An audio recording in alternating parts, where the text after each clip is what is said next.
this is a gift that it's a lifetime in the making. And I just feel like it is so firmly symbolic of our relationship and what we have accomplished as friends and people and on this podcast. It is the culmination of that in a way that I didn't even expect. And it wasn't just a trip. It wasn't just an adventure. It was a symbol of life. And I honestly, I can't wait for what's next. Hey, Nicole, what do you get when a former corporate CEO and a do-gooding executive walk into a recording studio? Well, Erin, nothing, because the two of us are usually on my couch or Zoom, because wine. You get a podcast created for Gen X women who are bought into the corporate world, but fed up with the BS. I know. It's how to thrive the 9 to 5 or 6 or 7. It's career therapy. It's comedy. It's definitely full-on authenticity. Basically, we give you tangible strategies to rise in your career without compromising everything else. Because work doesn't have to suck.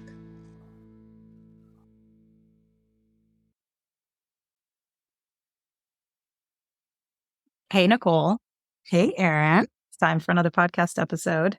I can't freaking believe it because we are back from Greece, the land of many magical wonders and eternal peace. I wonder how many podcast co-hosts go on a vacation overseas together with a bunch of other, family members. And don't break up. Okay, let's qualify a bunch of family members, by the way. Yeah. Don't break up. And B, don't record shit when they're there. Well, okay. And since this is part of the storyline, nothing is ever linear with us. It wasn't like we went to Greece, sat on the beach for 2 weeks and did nothing and screwed around. And we're like, oh, we're too lazy and fabulous to do anything. That's not entirely how it played out, right? Like, maybe not. So I felt pretty lazy and fabulous. I don't know about you. I felt pretty lazy and fabulous myself, but it wasn't entirely all of the reason why we didn't get around to recording. So, maybe we just needed the whole thing to play out in its entirety for us to be able to come here and to reflect fully. Exactly. Because we would have had the whole story. We would not. Story evolved. But Rachel did say, was it Rachel? Somebody said to me, I think it was Rachel. Oh, I'm guessing maybe you and Nicole talked about this. It was like some strategery around the podcast or something. I'm sure you guys probably talked about this on your trip. And I was like, yep, no. Yeah, no. We were really focused on how early in the morning we could get to the bakery for the chocolate croissants before it got to be 107 degrees. Yeah. Basically had to drag me, by my 4 limbs anywhere. But I think we talked some strategery. I mean, we talked about your book. Oh, the books. Yeah, we got a second. Yeah. Mostly we enjoyed the shit out of the entire experience. And I think we had so many memorable moments. Just us. I mean, the fact that you had me sleeping on your couch for 2 weeks in various forms and just healthy, not healthy, just the nature of coexisting with your family and about 20 other family members, I think it says a lot for not just our relationship, but the reason why this podcast has kept going for so long is because sometimes, and it is rare in life, that you find people that just click.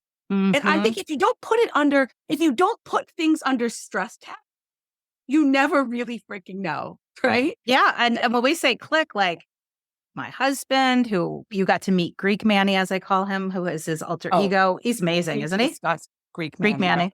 Yeah. He's a whole new person. My kids, right? So, sometimes you were with the kids, our cousins, our close cousins that were there, or just kind of like, if you ever want a travel partner, Nicole is a fabulous travel partner. She is excited about everything. She's laid back about everything. And even when she gets like a respiratory infection, bronchitis, whatever the hell it was, which we can tell that story. Double ear infection. She may cough a lot, but she still has a great, like happy-go-lucky attitude. So Greek Nicole was, I think, equally wonderful. I am so happy to hear you say that. Like, I was thinking about this situation of like, what is the nature of a relationship where you can add in a measure of stress? Yeah, I don't want to say a vacation is stressful, but travel is stressful, particularly with, we had a very large party and there was a lot going on.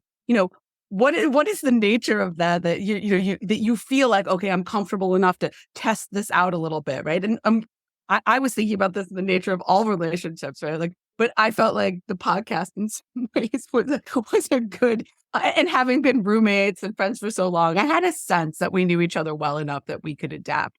But, it was one thing that I was so amazed at, and the whole trip was really wonderful, was just, I love the way your family operates. And one thing that I saw that just, it amazed me, and I don't think I knew this before, but your family is very much like, relax, relax, relax, relax. No expectations, not perfect. Do it your way. Everybody be yourself for like 90% of the time. And then when there's something to do, it's like fucking go time. It's like, relax, relax, relax, relax. 5 minutes out, go. And everybody is on it. The kids, everybody. It is not hard. It is like in 5 minutes, everybody is like dressed, look good, ready to go out the door with Because we're shit. freaking hungry.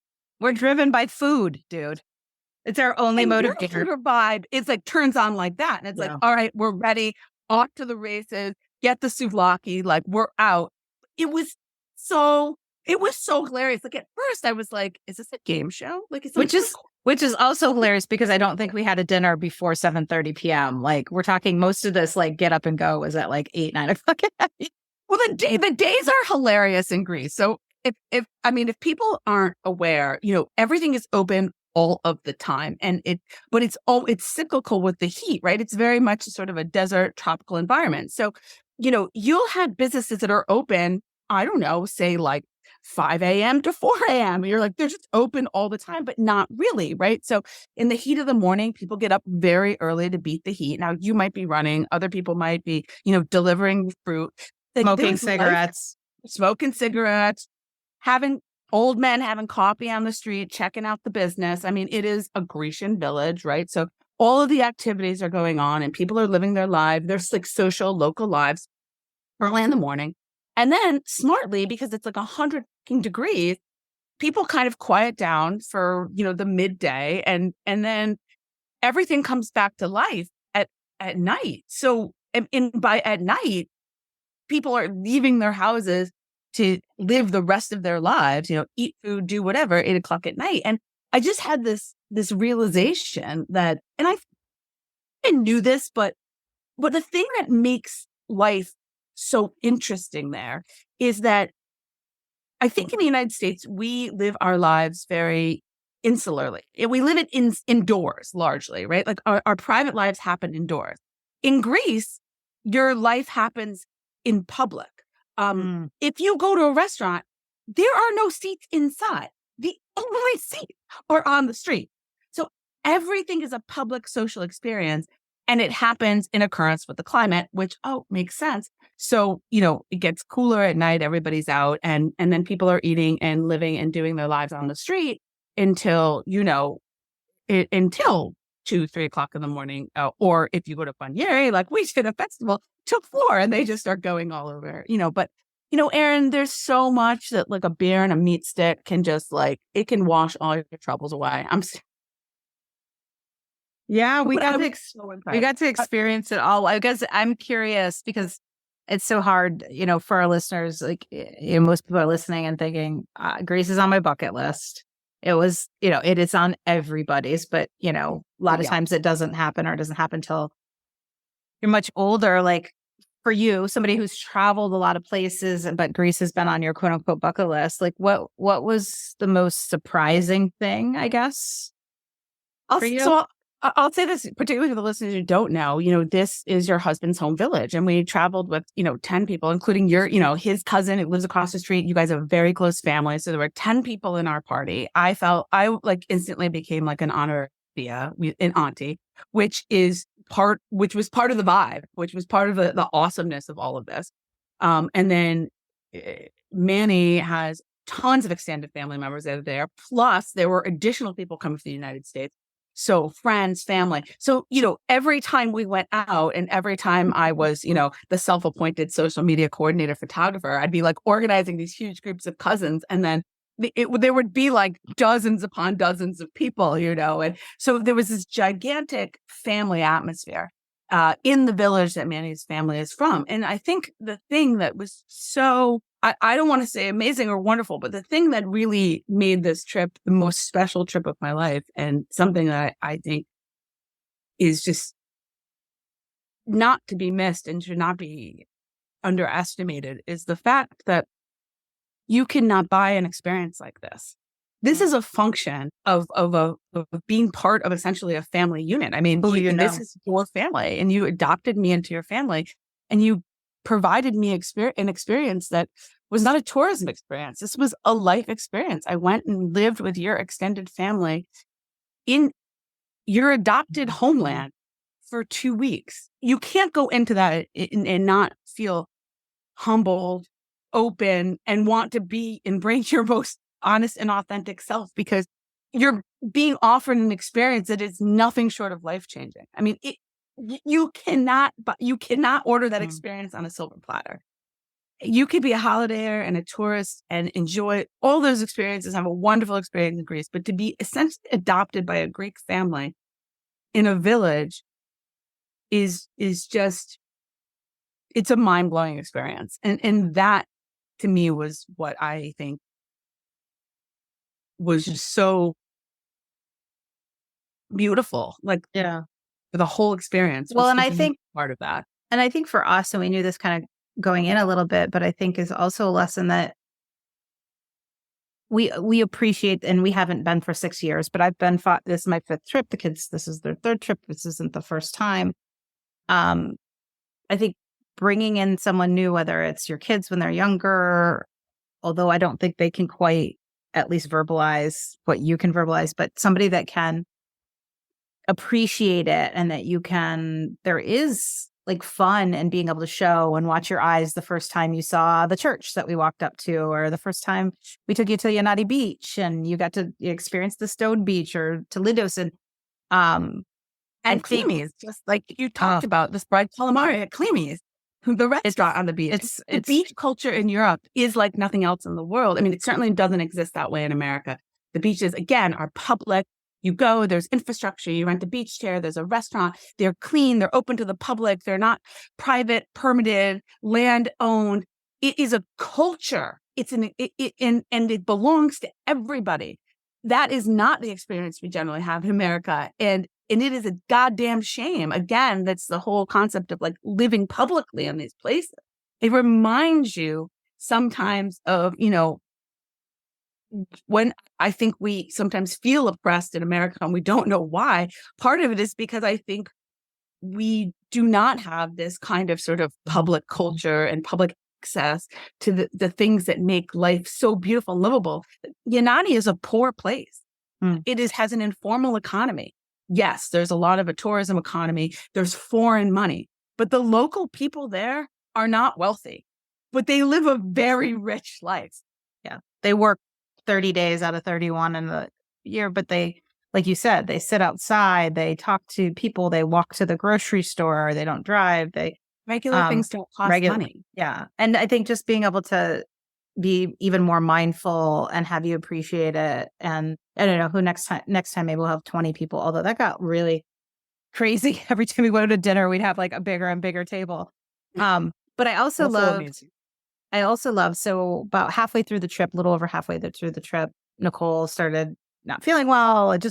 Luckily it wasn't, you weren't super weak and run down. It was up, it was, in your throat, then it was coughing.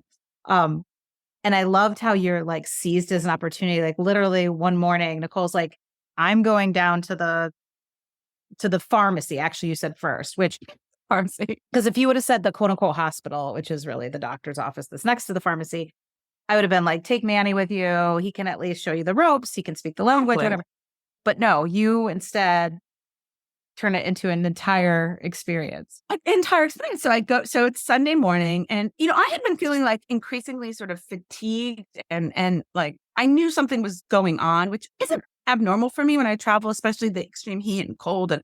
air and, all that stuff. And I can be sensitive to it. So I'm feeling kind of crappy and I know what's going on. Right. So I go to the pharmacy, and usually you can go to a pharmacy, you can like convince these people to like, give you the things you need. This guy was not playing it. So he's like, go over next door to the hospital. Well, it's a Sunday.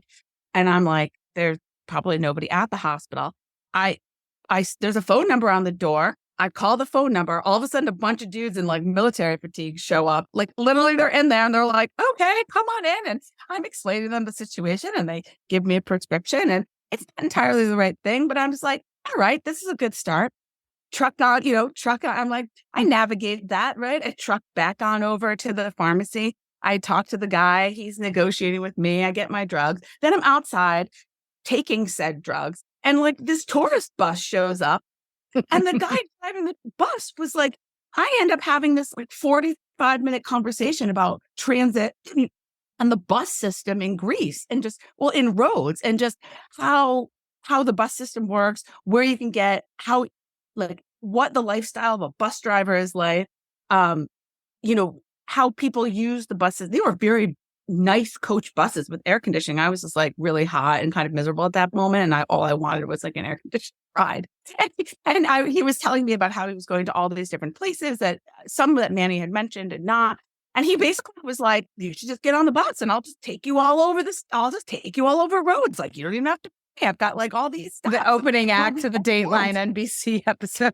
And I was just like, this is the moment when you either have like that amazing cultural experience that you never regret, or you end up or you're like, dead. Thrown off a cliff somewhere and no one ever sees you again. So unfortunately, me feeling slightly sick and only having left a kind of like a spurious note in the notebook saying like, I'll be back. I went to get medical attention. I'll be back. I figured if I didn't come back, maybe someone would think that my body parts got sold for their organs or something. So I rejected the island bus tour for free on the fancy coach bus. He was even going to buy me a frappe. And I was like, this is a deal and a half. But I did learn a lot about the bus system and felt like I could negotiate the island on the buses. And then I come back and Maria's like, the whole story, Maria's like, oh, you can't get on a bus alone. You're a woman. She's like, you're not getting on a bus. She's like, you're taking no buses. Something Maria, my cousin, very traditional, very Greek, very Greek American. Well, like, and she was raised there and taught, certain values as a woman. Mostly she's shaken, but some still stick. Yeah, and she's as American as they come, but she's like the old Greek aunt that everybody wants, except she's in her young 40s. But she was like, oh, you're not getting a bus. There's no buses involved. She's like, no, that's not happening. She's like, you want to go somewhere? She's like, Billy will drive you. But she's like offering her husband up to me. I was like, oh, no, I'm just saying, like, I had this really funny experience with the bus driver.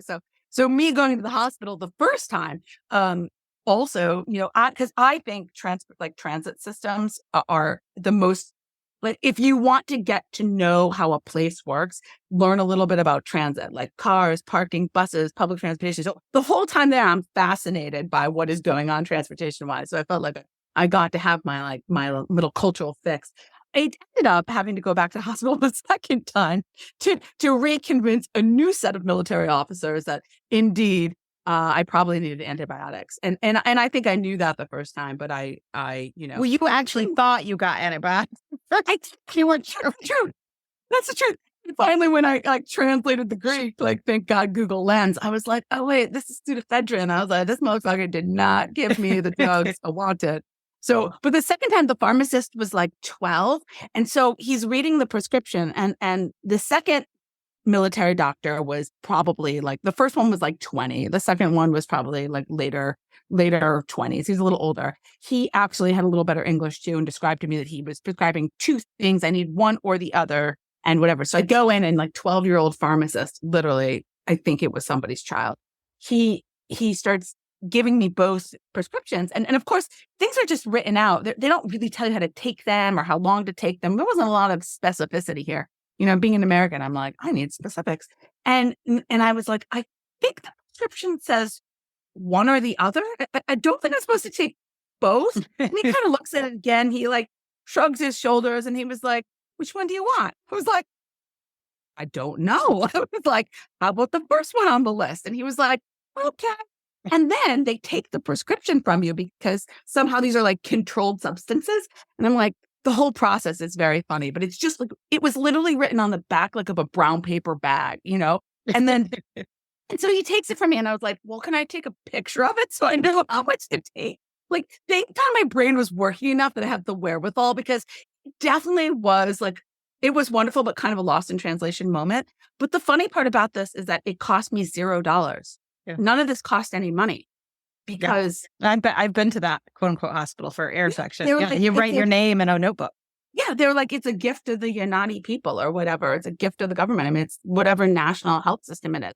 And we're talking about opening. The second time I went, it was after hours. So both times I showed up and they were not during regular business hours. So for $0, I mean, I gave a donation, but for $0, I had 2 doctor visits and a bunch of pharmaceuticals, within minutes of showing up. And to me, they even offered to drive me home. Like, I mean, it was such an interesting cultural experience to get sick in a foreign country. I highly recommend it, Oh God. Except for if that you're she gonna did do it. You're She gonna did do sound it. like she was dying, for the I record. did. I did. A little bit I was coughing by the a end. lot. Yeah, I was coughing a lot. It was really annoying, and it was terrible for everybody else to be around. No, it was fine. But you guys were highly, highly tolerant of me. But you learn a lot about a place by being vulnerable, right? So here I am in this like terribly vulnerable place, and I didn't want to. There was a lot going on in our party too, and I did not want to hold anybody back either. So I was trying to ensure that I was also able to participate and didn't have, it wasn't distracting from what other people were doing. So I was like, okay, Erin's on a run. Manny's out getting a frappe with the kids. I'm gonna go slug on down to the old hospital and see if I can get some drugs over here. So, and then 2 seconds later, we're like on the beach. I'm like, all right. So, but I can't say enough about, the Grecian people and that kind of experience. But when you are vulnerable, it does kind of, it makes you a lot more in tune into what is going on. We were not passers through. We were not voyeurs into a culture. We were fully embedded. I think getting sick gets you about as embedded as you can get. But that's the thing about these experiences, right? I mean, I think vacation is sort of, I won't even use the word vacation, Erin, because that's such a passive word. And this was not a passive experience at all. Can we also just talk about the food for one second? Did you know how much I love food? Right? Yeah. So, which I even said, I didn't know how to, all I could say to you before I went, I kept saying, you're not going to be able to handle it. Like, you're just not even going to know what to do. And I think there's so much, so one of the first nights we go out where, the traditional food, the souvlaki, the pita sandwiches with the meat cubes or the gyro or the shaved meat, with all the different dressings and stuff. If you're familiar with Greek food or Mediterranean food, you kind of know what I'm talking about, the sort of stacked sandwich that has the meat and the salads and the sauces and has French fries in it. I mean, it's an experience. And I see the price, right? It's like $3, €3, whatever. And I think, oh, it's like a mini sandwich. Like, this is going to be like an egg bite wrap at Dunkin' Donuts, right? So I order 2. Girlfriend, I have 4 meals out of that. The 2 of them showed up. Even the picture, I think you or maybe Manny took it, of the waiter behind me throwing up like the 2 sign because he couldn't believe that I had ordered 2 of these sandwiches. And I'm just staring at them like my eyes are popping out of my head, the amount of food it was. But it was so fresh and so delicious. The tomatoes there, I mean, I'm Italian. I eat a lot of tomatoes. I cannot they were like candy. I was craving them like you might crave a chocolate bar. I mean, me and Mick, we couldn't get enough Greek salads, which is simple. It's just, cucumber, green pepper, olives, feta cheese, tomatoes, red onion in olive oil and some seasoning. And I lived on that. I mean, it was so, I cannot describe just how rich and bold the flavors were, how filling it was, how affordable it was. So much so that when I got home, just food tasted really bland for like 3 days. And family style. And this is something that, is typical for Mediterranean cultures too, Italians included. But eating family style is so beautiful. We ate family style all the time. So everything was communal and shared and you can taste things that you want, but you can also have the things that you can avoid the things maybe you don't want. You don't have to invest in something if you don't love it, and it's an amazing experience, but it's also, I noticed that people are really conscious of their portions there. Maybe it's partially because of the heat. Maybe it's a lot of things, but people eat with gusto and they share food and it's always plentiful, but people do not eat gigantic portions. Yeah. And never walk away like you do here where you're like, oh, I can't button up my pants. You just always feel just right. You just feel just right. I felt so healthy. Even drinking, the first night we did 5 shots of Restina and Ouzo in like 4 minutes. And I was like, this is amazing. Why? Very little sugar. There was no sugar in that alcohol at all, right? So even the bread, like very low sugar, all natural products. I think the chickens are probably clucking like 2 seconds ago. On the path back from the cemetery. You know me. I eat my face off. I did not hold back going to the bakery every day, and I lost 6 pounds. And it wasn't because I wasn't eating, it wasn't feeling good. It was just, and it wasn't, I wasn't even necessarily as active as I am at home. I wasn't working out or doing all those things. And we did a couple of days of running or yoga, and we were moving, but I dropped 6 real pounds. That's not like water weight. I'm down like 10 pounds. Wow. I didn't know that. That's amazing. And I think it's just the nature of the food, and it's the nature of feeling good, right? Like, you don't eat mindlessly. Our food was something that, our eating was something that we. It wasn't a reward for the hard work we had done for the 3 hours before. And it wasn't a check the box. No. It wasn't just that we have to go eat. It was it's time for us to be social, together, commute, to rest from the day, to think about what tomorrow is going to be, to sort of take in what has happened, to enjoy where we are. Every time we sat down for a meal, it was done with such unbelievable intention. And I was just swimming in all of that. Even when we had very few, even with 10, 15, 20 people, there were very few discussions about, where are we going? What are we going to get? How are we going to do this? Somebody had an issue or a question. It was. You never waited for a table. Like you know. You would show up at the prime time and be like, we have 20 people, and they would just make it happen. It would just miraculously happen. Like, tables would be moving, food would show up. Now, it might take a little bit, and by little bit, I mean like a couple of minutes, but what the hell else do you have to do? You're on the beach in Greece. Like, there was no reservations. There was no forethought. You show up, they make it happen. We were when we went to the sandwich shop the night before last, for the place Nico's, where you always go to get your first sandwich, right around the corner from Manny's family's house.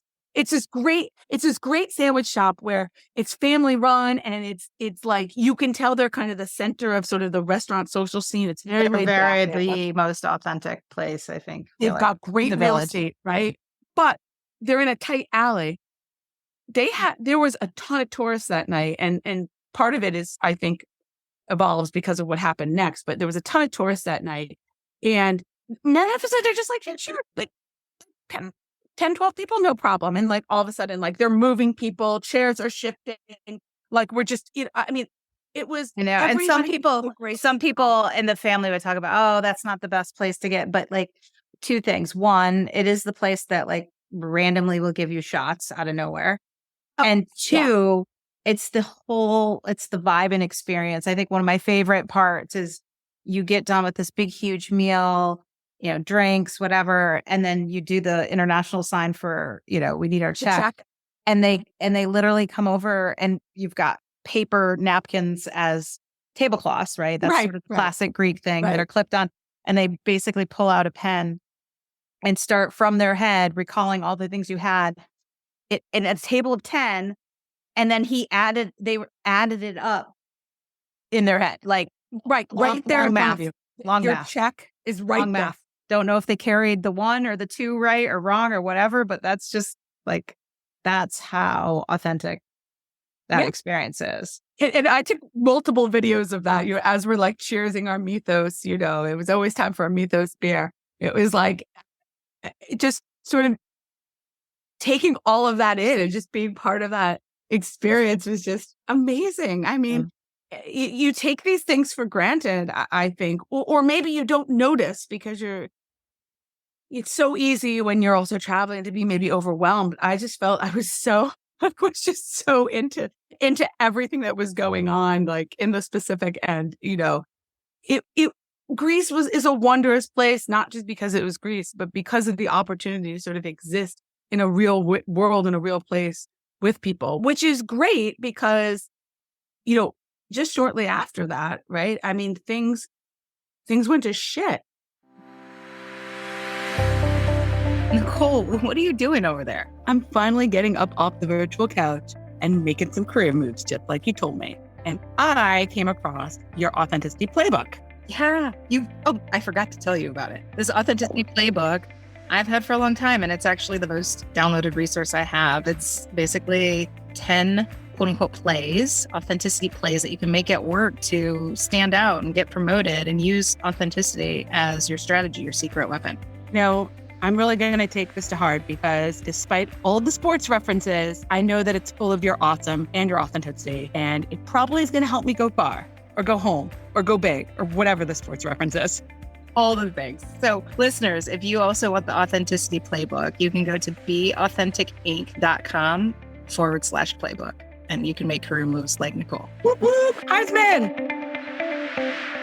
So part one, and if you're curious and want to see pictures, if join our Facebook group, you just type in the letter B, cause separately, podcast, B, cause podcast, and Facebook. But that's where we share our most intimate stuff. And we of course shared a bunch of pictures, including Nicole Greek dancing and eating the two pitas and the different kinds of beaches we went to. Us posing at various old rocks and old beaches. I mean, we did some stuff, people. Ancient wonders of the world.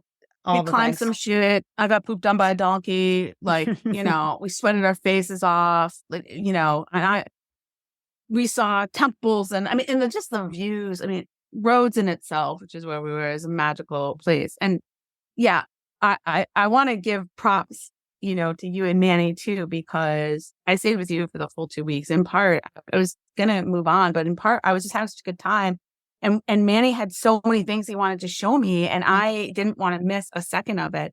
And we, towards the end of the trip, we got to the old city of Rhodes, which is not to be missed. And so as someone who has been to a lot of old cities in that part of the world, Rhodes reminded me, I said this many times, a lot of a combination of sort of Turkey, Jerusalem, Jordan, Sicily. It had all of those vibes. In particular, it reminded me a lot of Jerusalem, the climate, the buildings, the mixing of cultures. And so the old city in Rhodes is essentially a walled old city. It has a combination of all the different styles of architecture and ownership there, whether it's European, Greek, Roman, a lot of Byzantine influence, Arabic influence. It was just this sort of joyous, beautiful experience. And outside of that is the site of, where the old famed Colossus of Rhodes is, right? So one of the original 7 ancient wonders of the world. And the minute I mentioned to you and Manny that I had been to all the other sites of the ancient wonders of the world in Iraq and Turkey and, and other places, you guys instantaneously, and Egypt, you guys instantaneously were like, yes, it's 107 degrees. We have 1/2 hour before we have to regroup with the group for lunch. We're going to finish our shopping immediately and we are off. And all of a sudden, that's one of the times we went from relaxed. Not even of non-relaxed. It's just yep, we're gonna do it. There was no hesitation. It was 100 and something degrees. We were, the kids were there. It was us. It was, our mini group, right? 5 of us. I walked the soles off my flip flops. I mean, it was that hot on the pavement, and that's how fast we were moving. And we were like, we are going to get there. We were going to experience it, and we were going to get back for lunch. And I was like, really love how these fucking people work. And we did it. And we took some great photos there. And I was like, this is it. Like, this is the site of the ancient Colossus of Rhodes. Like, I have now been to the site of all 7 ancient wonders of the world. It was like mind blowing. I was like, this is a bucket list thing that I'm doing with some of my favorite people in the world. And like 2 minutes ago, I was like, oh yeah, I'd really like to get down to the harbor and do that. And now all of a sudden, like it's happening. I mean, but that was like that was the vibe of the trip where like, it was everybody is going to have the amazing experience that they want. And we're all supporting each other in doing this. And I really felt like part of the family. I mean, I felt like instant Thea, especially to Ella, which I loved. I love Ella and the sticky booby pads, and and Olivia, Maria's older daughter. Just she's in that preteen phase of life where sometimes it's good to have somebody you're not related to talk to, and like I felt like I really connected with with both of them. I was like, boy, I hope I haven't. I hope I haven't scarred anybody. But it's good. It was good to just like, I love to be around kids who are kids. Like the kids were playing and like they were playing games and social and in the water and doing stuff. And then they were kids. And then they were also interacting with the adults and excited to be around us and to share things with us. I mean, Ella and Mick were constantly teasing me about like Ella, especially about my terrible Greek and, Well, and I think fingers go to pasties. So come on, like you have to give me credit. Yes. Well, and I think for me, just to reflect a little bit, like they have been twice. The last time they were 6 and 9. I think it was so joyous for me to see them as mini adults, 12 and 15. I think my kids drive me crazy on a regular basis, but I thought that they were just such good kids the whole time. The travel, like they didn't complain. I mean, it wasn't easy travel. It was a full. They were. And they really appreciated and to back to your immersion story. I mean, I think of all the things we did, which were so incredibly luxurious, the food, the water, it's as clean as can be. Like we lived the best life. Yeah. My favorite things were really the simple things. One was being able to take a walk in the morning with my husband, which is with quote unquote Greek Manny, who is not a walker, is not he commutes an hour to work each way every day. Like we don't have that slow down time. So to have that time and actually be like, oh, we can still talk to each other like, evolving humans and enjoy things. And then I think we stand together even.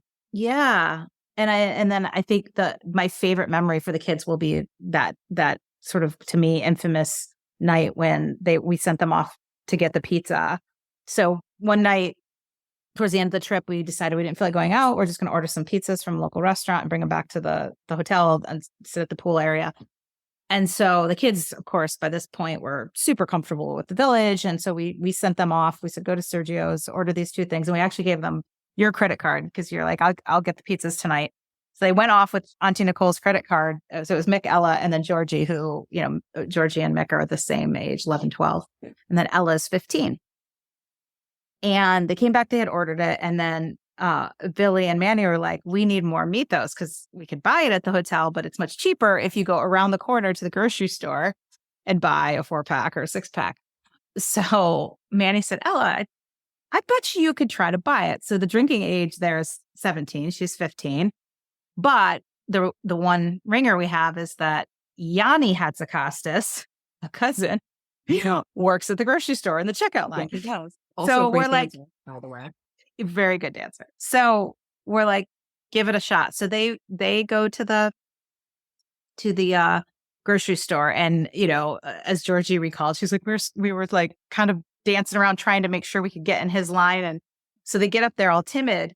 But at the same time, that same day we'd been in the city, and Mick had gotten a Greek soccer shirt with his name imprinted on the back, Hatzakostas. And so they get up to Yanni's line, and then I guess, probably in their nervous awkwardness, they're like, oh, did you see Mick's shirt? So he turns around and, Yanni Hatzakostas and whatever other Hatzakostas was there at the time were like, so many Hatzakostai. Yanni Hatzakostai, as I other said. Hatzakostai. So one, they're successful. They brought back the beer. I mean, that's a proud moment when you were very proud. Your 15-year-old daughter to spearhead getting. She's like, I got the beer, Dad.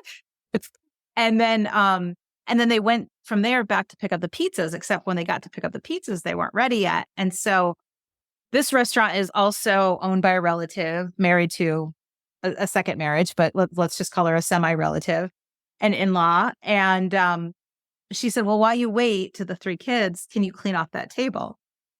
And I guess what transpired after can you clean off that table was just another directive and another directive. And so the kids ended up, they brought back the pizza about like half an hour later and then said, we're working at Sergio's right now. We're having a blast. We're going back. And they literally spent an hour just taking drink orders, bringing out food, bussing tables, and literally will probably be the thing that they remember the most from that trip. And, back to your theme of immersion and experience and something you can't buy, like that was something you just can't buy. You can't buy. And like things just operate differently, right? And so the pictures of them are hilarious. They're like the smiles on their face. Genuine. I mean, kids getting their first job. That's like a discussion, right? I mean, I was like watching them, like I'm watching them walk into their like entrepreneurism, and here they are, like, these kids just like in the biggest, cheesiest smiles just for cleaning off a table or, delivering a pizza or whatever. Like they were so excited, and then they gave them the pizzas for free.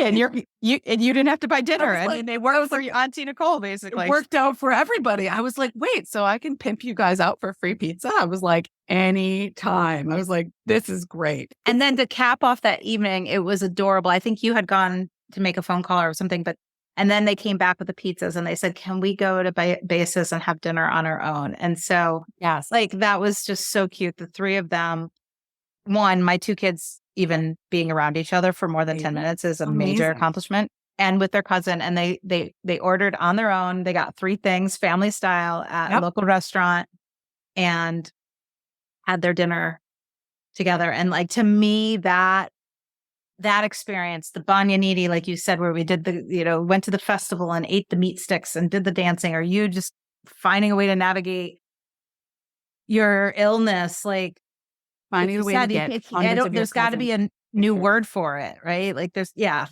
to be new. It's not vacation. It's a full immersion life experience. And it was taking the best of ourselves and plopping it into another place and watching the magic unfold, essentially. Yeah.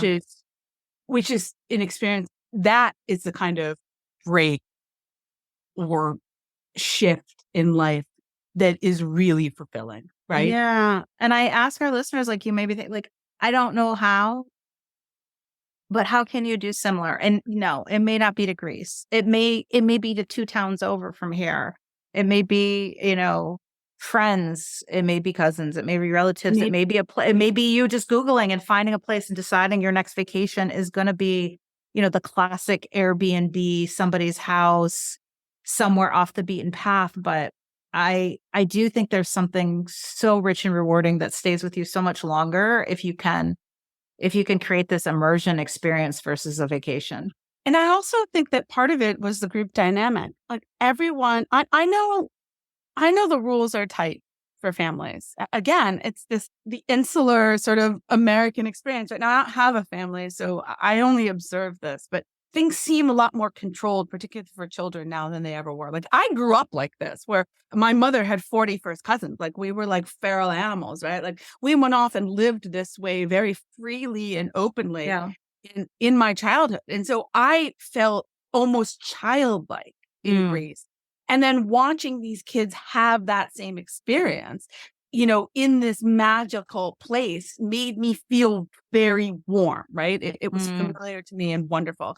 And I wonder if there's a way that, we can do that more in our lives, right? And whether it's changing the nature of the discussion we have with families around holidays, or just providing, going to a place where we feel like we can maybe loosen the rules, or is it about bringing also people into your life in different, unique ways, relationships, circumstances, so that you have the village experience? Like, yes, we had the village experience, but we also had a unique sort of sub-village experience with our 5 and 10, people in our group, where there were multiple adults who were all essentially responsible for each other and the children. Like, we had a group environment. Like, when the kids wanted to go down to the Tuesday night American dance party, I took them.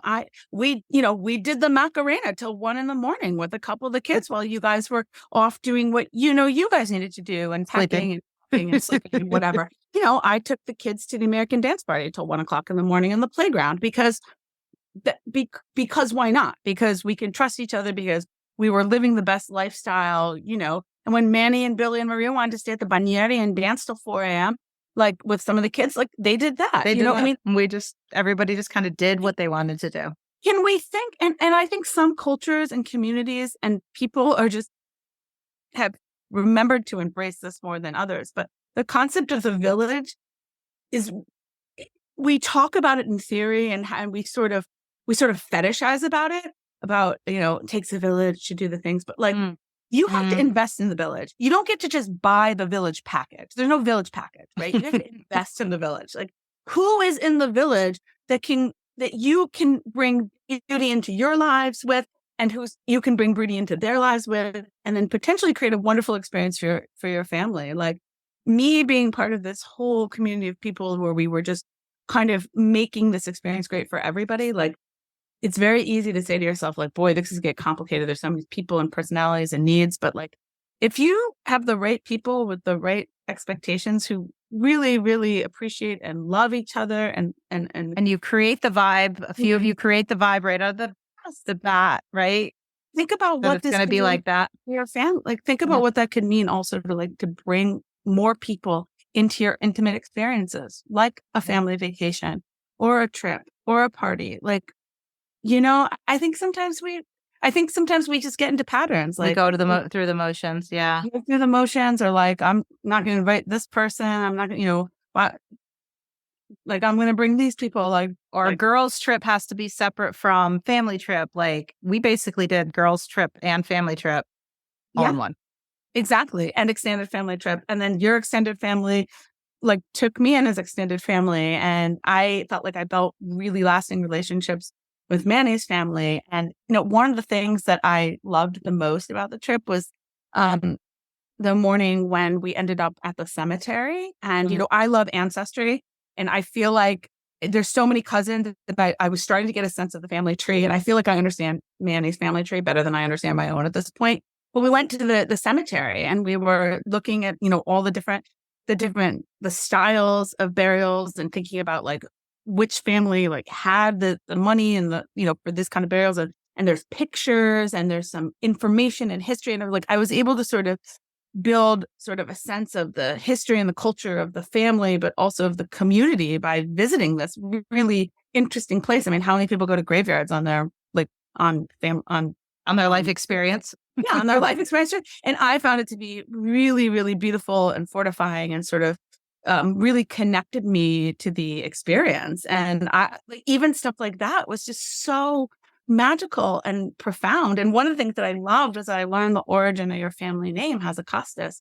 I didn't know this, but in Rhodes, I guess in particular in that part of Rhodes, the family that had made the pilgrimage to the Holy Land, so Jerusalem, were given the name Hatzi in front of the name. So there's the Costas family, and once they made that pilgrimage, they were given the name Hatzakostas. And so that we met, you had other friends who were there, the Hatzi Savas, right, who also had made this voyage.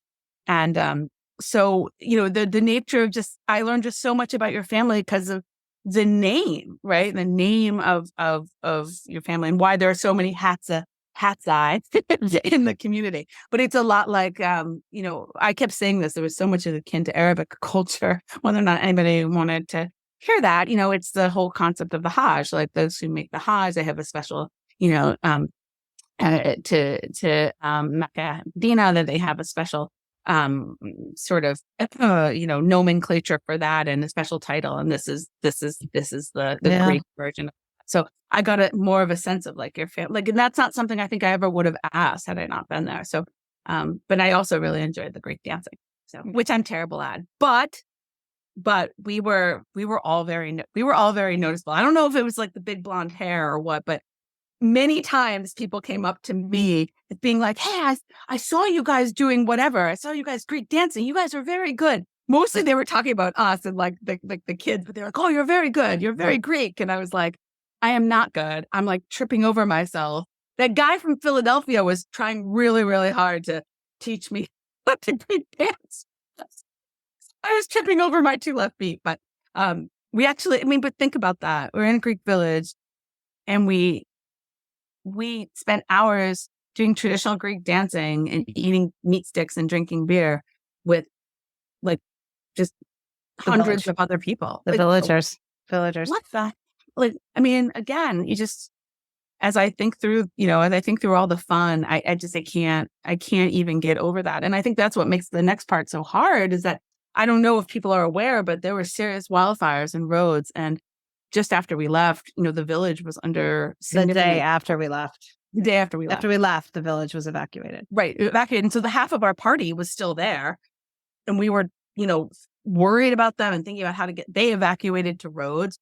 One of the beautiful beaches that we went to burned to the ground. So here you are in a beach being like, this place is magical. This is the most magical. Literally, it was something out of like the first beach we went to, I kept saying, I'm waiting for like Coldplay to show up on the grandstand, whatever you want to call that restaurant. We have videos. Pavilion. It was like an open air restaurant. It looked like a stadium, right? And it had all these like fabulously beautiful people in these boho outfits with all of this kind of Americanized sort of clubhouse lounge music playing, right? Blasting into this beautiful beach cove with these high-end umbrellas and high-end chairs that you would rent, table service. I felt like I was in Saint-Tropez, and I couldn't believe it. And it burned to the ground a week later. Do you know the backstory on that we got afterwards?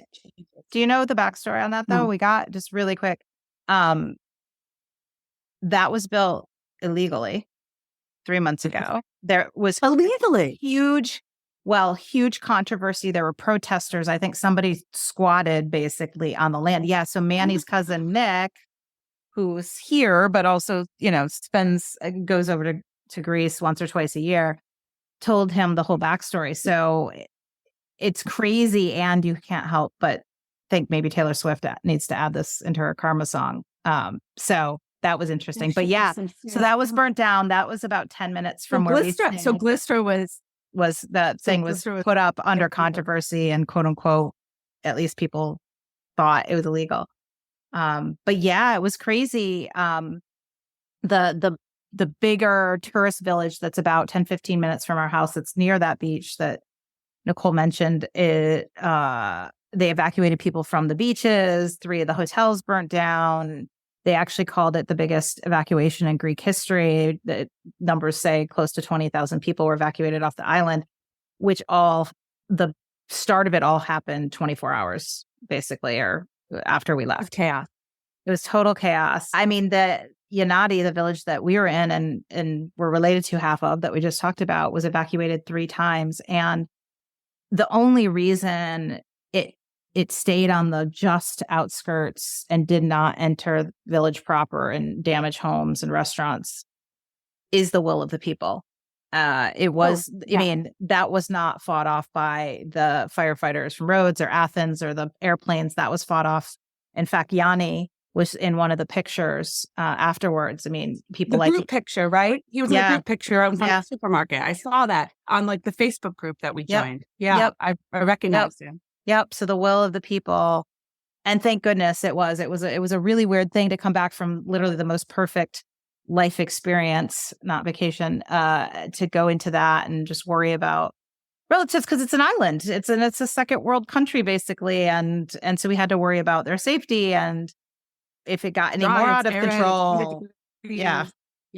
And when we were there, the fires, people were texting me. They were like, "Oh, there's fires in Rhodes," and I was like, "We're on the south side of the island." And then the winds, which are strong, shifted, and it's extremely dry. It was 100-something degrees there. It is a very arid climate, and they were at the doorstep. It was the air, but it was also the fires, I believe, were nefariously started. And some of the fires that caught close to Yanadi weren't necessarily just that the winds had changed, but that new fires were lit. So that was part of the scary part. But, I will say my biggest reflection. So on Wednesday, we started having a little bit of smoke in the morning, kind of like we've had here in the Northeast with Canada. Right. So we're accustomed to it. Rhodes has fires. We're used to the fires, so it wasn't a big deal. On Thursday morning, the second to last morning, I got up at 7:30, came out into the living room / Nicole's bedroom, and where all of our doors and windows were completely shut because it's a bazillion degrees out. And our living room smelled like smoke. And I will tell you, I had two thoughts. Fire.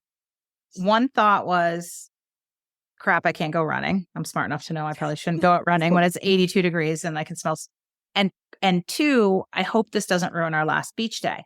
There was not a third. There was not a glimmer of, should we possibly be worried? Like, what? I hope shit doesn't burn to the ground. Is wrong with me. And I mean, I think part of that is we're just so accustomed to, first of all, living in a world where if the shit's bad, we know somebody's going to tell us. But we're waking up every morning there, not watching the news, not in an environment where they handle emergent things quite the same as maybe in the States. And so we weren't. Yeah. And it didn't ruin our beach day. It was gone by like 10 a.m. It was a beautiful day. And so we went about our merry business. But it was, but when NBC Nightly News, Lester Holt came on, I mean, it had started to hit the news media. If you Googled it, right, it was on CNN and stuff, but you had to kind of look for it. It hit Morning Brew. But then when we watched, I think it was Tuesday night, NBC Nightly News, and his correspondent is standing there with the word Yanati behind him, the tiny village. It's on the national news in the United States. American we had left there. Yeah, we had left 5 days ago. Yeah, and it's our village, essentially. And it's of course, at the time it wasn't particularly funny, but I cannot tell you how many people were like, "Well, Nicole, like, what are you, evil Elsa? Like, you show up and then like instead of like turning around and like throwing ice flames, like I just because of whatever my moral aptitude or like decrepitness, like I show up and like things just light on fire in my wake, like." Or the other one was, this is what you get for taking 2 fucking weeks off, right? Like everything just burns to the ground. Everywhere you go. Everywhere. I got a lot of jokes like that. Like, you like remind me. My friend, which like you said, like it's funny now, but at the time, like it was not. There was a moment where I literally was grieving because the reports were all that Yanati had been taken down, and it was very sad. I know we only have a few more minutes left, because we both have some meetings to go to. We're actually recording during the day. That's why we're actually sound sober. I want to end on this. Before you went, one of the things we talked about was the stress around you taking 2 weeks off, which was not your, you had also taken a week off in May, and you've got this team. And can you just, report to the group, how was your transition back? Did you make it through it? Did the office metaphorically burn in flames? Or obviously I brought the fire with me, Erin. It thing just burned around me while I was there. It was a complicated time, right? Because my boss was also out, and so we really had to enact a business continuity plan. And I will say this, having a business continuity plan that is well communicated is a really beautiful thing, because guess what? It worked. And I'm not going to say there were no complications or questions or issues or nothing. But when I got back, the biggest issue was that. So the issue du jour was that thousands of dollars of technology had been installed in our conference room, and nobody knew what to do about this. And so there's like this giant TV, and people were thinking there was a camera. And so people were worried that there was very Big Brother-ish, like, oh my God, there's a TV and a camera in the conference room. Like, what could possibly be happening? And so then I get an email from some important people saying, like, are you aware there is technology in the conference room and it shall be used? And I was like, yes, I'm aware. Because when I went in, I went to the youngest, I'll be totally honest, I went to the youngest, newest person in the office, and I said, can you play with said technology and tell me what said technology does? And I walk in there like an hour later and like Family Feud is on, and I'm thinking, this is good technology. Right? So finally I realized that maybe Family Feud is not the purpose of said technology. So I call up the IT department and I'm like, may you explain the technology to me? And they tell me that they've installed smart TVs and there's computers and there's cameras and state-of-the-art equipment and all of this stuff. And we're supposed to be able to do Zoom conferences and all this stuff and yay and yada. But unfortunately, there are no batteries. And therefore, because we cannot procure batteries and we have no batteries in the state of Connecticut government, that it shall not work. until somehow we get the. And did you figure out how to get the batteries? Did you head down to CVS? Guess what? I brought batteries from home. I brought the batteries on Monday, and the technology were, Erin. But it was interesting that two things. That one, Big Brother showed up while I was gone and scared people, and then we can watch Family Feud in the office, and then also that unfortunately, like all of this technology was there, and no one thought that maybe a training document or conversation was worthy of how to interact with said technology, and we were going to allow $1.50 in batteries to render this entire setup non-functional. And no one bothered to mention that there were no batteries in the remote. So like it was just this confluence of events. And I had this moment of thinking like, one, this is hilarious. Two, I think in a prior life, I might have been like, why is my time and talent being wasted on this? And how is this possibly a thing? And instead, I'm just thinking to myself, like, this is the nature of work. Like, it is hilarious. It is beautiful. It is stupid. It is communal. It is individualistic. And it's really good to take a big fucking break so you can come back and go find the fucking batteries. You know what I mean? Love it. And guess what? Now we're back at it, and we've got a lot to do, and we're going to do it. And I've just been telling everybody about, just really just how, despite being sick and despite it being hard, hard to travel for 24 hours each way, and the wildfires had us really nervous, and our party, and it was a lot of dynamics. Like, it was a life experience that I would not have missed out on for any amount of money in the world. And I am so glad that something stupid like time or even figuring out like the money, like none of that got in the way. And I have to say that I'm deeply grateful to your family, because if you had not made this possible for me, it never would have happened. And this is my moment of gratitude to say, like, I am fully aware of that. And the gift to me was time, was financial support, was you opening your lives and your accommodations and just your family dynamic to me. I mean, like, this is a gift. This is a gift that it's a lifetime in the making. And I just feel like it is so firmly symbolic of our relationship and what we have accomplished as friends and people. And on this podcast, it is the culmination of that in a way that I didn't even expect. And it wasn't just a trip. It wasn't just an adventure. It was a symbol of life. And I honestly, I can't wait for what's next. Like, I feel like there's a next, and I can't wait for that. Well, both, you're welcome. I received that. And we got just as much out of you joining us as you got out. So yeah. And if people want to know about the sticky baby pads, please go to our Facebook group. There's a whole conversation about me teaching Erin's daughter about our stinky booty pads. Sticky booty pads, as Siri likes to call them.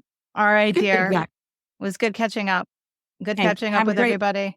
Have a good day. Have a great everybody. trip to visit your family and all the things. And I will see you at your pool soon to work on my golden Grecian tan. Yep.